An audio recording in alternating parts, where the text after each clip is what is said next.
Hey guys, welcome back to our YouTube channel Bong reaction. আমি চলে এসেছি নতুন একটা হাসির ভিডিও রিঅ্যাক্ট করার জন্য। আমার সঙ্গে রয়েছে রিয়া আর রাজীব। আর আজকে আমরা দেখতে বসে পড়েছি, যখন আন্দোলন চলছিল বাংলাদেশে তখন তো পুলিশরা খুবই জমজমাট ব্যাপার ছিল, ওদের রমরমাই আলাদা ছিল, মানে একদম হুড়ুম তুরুম করছিল, আলাদা একটা রব ছিল একদম। কিন্তু সরকার পড়ে যাওয়ার পরে আমাদের প্রধানমন্ত্রী মানে বাংলাদেশের প্রধানমন্ত্রী পদত্যাগ করার পরে তাদের কি অবস্থা হয়েছিল, তাই নিয়ে একটা অস্থির বাঙালি একটা পার্ট। হাসির কতটা হবে আমরা জানি না, ভিডিওটা দেখবো তারপর বলবো হাসির হয়েছে কিনা। একদম, তো চলো ভিডিওটা আগে দেখে নি।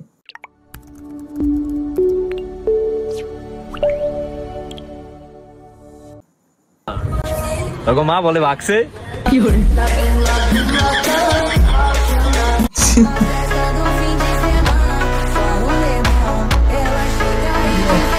আপনারা যেভাবে শিক্ষার্থী এবং সাধারণ মানুষের উপরে নির্যাতন করেছেন এটা তো আপনাদের প্রাপ্য। এই ভিডিওগুলো দেখেছি,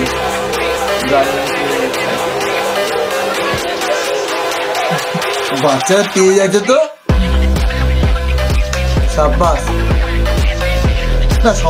সবার সঙ্গে করা উচিত না। বুঝতে পেরেছে যে আপনারা কেমন, তারপরে আপনাদের লজ্জা নাই। আর এখন হাসিনা নানি পালানোর পর কিছু পুলিশ বাঁচার জন্য যা করতেছে,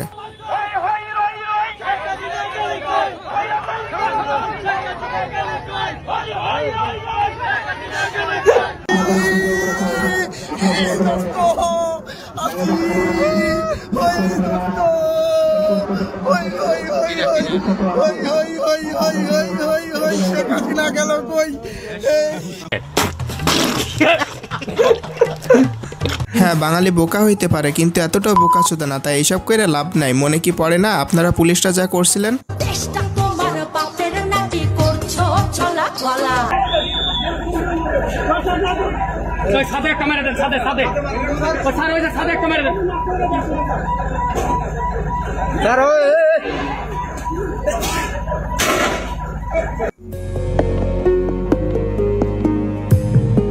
সত্যি বলতে এরা যা করেছে এগুলো কখনো ভোলা যায় না।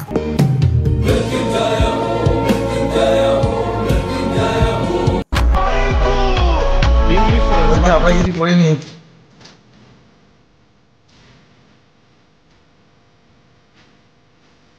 জামা খুলে দিচ্ছে নাকি নিজের কাপড় খুলে? হাই রে, এমন দিন আসলো পুলিশদেরকে ইউনিফর্ম খুলে আত্মসমর্পণ করতে হচ্ছে। So funny. আচ্ছা চলুন এখন দেখে আসি পুলিশদের চামচা Chhatra League, oh sorry I mean কুত্তা লীগ, তাদের কি অবস্থা।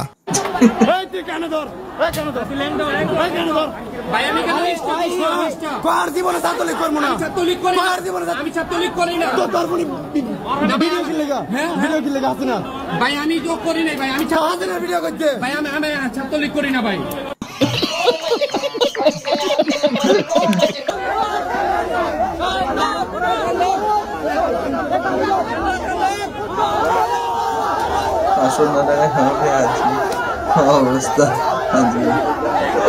500টা থাকলে সময় মতো 500টা করে নিলে এই দিন দেখতে হতো না।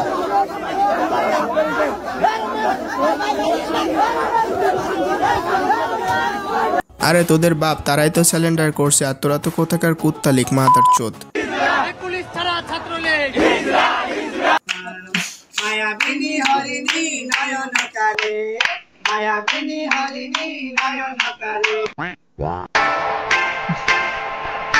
ভালো পরিস্থিতি জিনিসটা।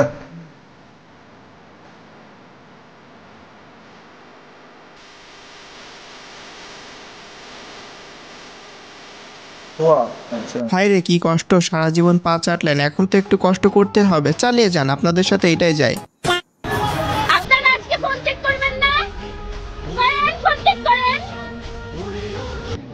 পিছনে ফিরে দাঁড়ায় আছে কেন? একটা মেয়ের আপনাদের এত ভয় লাগতেছে, এত লজ্জা লাগতেছে আপনাদের? এরা ভাই এরা মূর্খ, ইংলিশ বোঝে না, বাংলা কও। বাংলা কও, এরা সেই ইংলিশ বোঝে না। কি অবস্থা হয়ে গেছিল। কেমনে বুঝবে?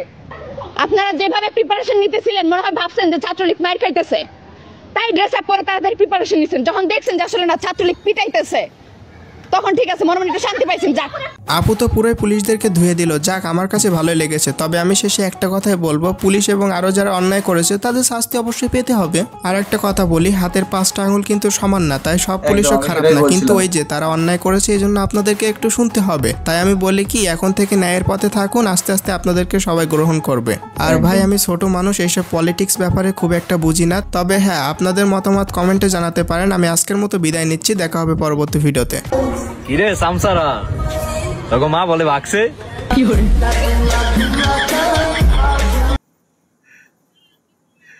সেরা সেরা সেরা ছিল ভিডিওটা, মানে খুব সুন্দর বানিয়েছে। আর লাস্টের এই সিনগুলো আমরা দেখিনি, কারণ এরকম সিন আমাদের সামনে আসেনি।